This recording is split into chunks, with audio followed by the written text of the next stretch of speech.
look, nobody thinks that Joe Biden is going to lose in the primaries. But does he have to lose to be wounded badly enough to lose in the general a la H.W. Bush or Jimmy Carter? That's a fair question. I think the interesting thing about this is we are going to be talking about his lack of primary debates, and then obviously when we get into the general election, whether or not he's going to debate Donald Trump or the eventual Republican nominee. I think it's something we're going to talk about for a while. We're going to talk about it with that graphic you had up there about him only doing 54 interviews since the start of his presidency compared to his predecessors and the former president he served under. He needs to get out there because that's what the presidency is about. He has to sell his leadership and his vision, and if you're not out there debating or in front of the press, you're not going to be able to sell your product. Okay, let me set some context first, just so everybody understands something.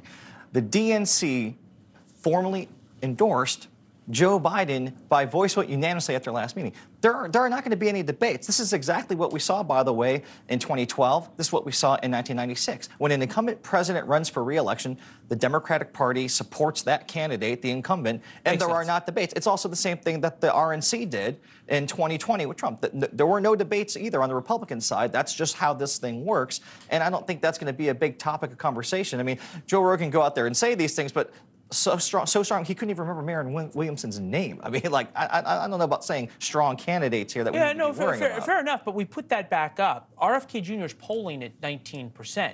You don't have to, in this case, win the primary to really damage Joe Biden going into the general election. And if he's not out there, he's not campaigning, he's seen as our polling showed up, 70% of people don't want him to run because of age. If he's seen as being hidden, that plays with swing voters, does it not, Scott? It does. And two things. Historically speaking, in an open primary, Republican or Democrat, if you're polling above 15%, they usually let you in the debate.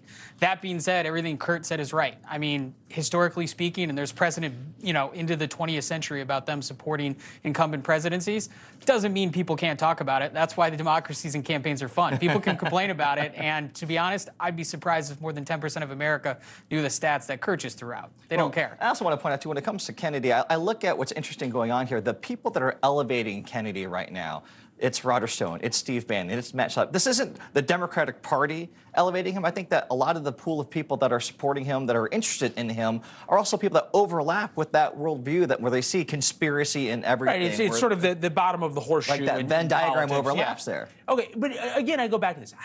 What is the strategy behind no interviews, no press conferences, run as safe and as sort of behind-the-scenes campaign as you possibly can? Mm-hmm. Is there a fear that that's Hillary's playbook and it's not going to work? I don't think there is, because I think the strategy is competency over chaos, ultimately. This is a president who, unlike his predecessor... I mean, forgive me for interrupting you. You say competency over chaos.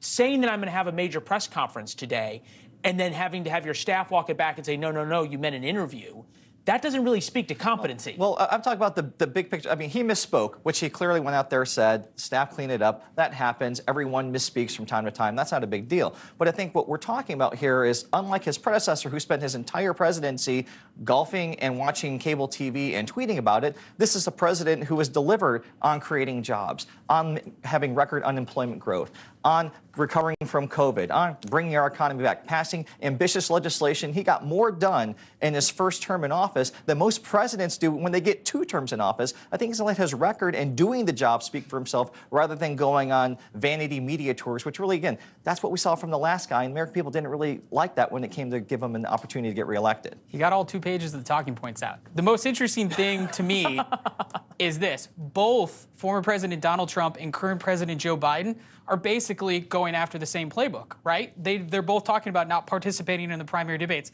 Now, I think President Joe Biden has a much stronger case for not participating in the debates, but both of them are doing it, and both of them are doing it for the same reason why soccer teams put 11 people by the goalie. When they're ahead, they want to protect the lead. That's what it is. First of all, it's called football, Scott. Get it right. It's true. You watch Ted Lasso? Hey, I mean, come on.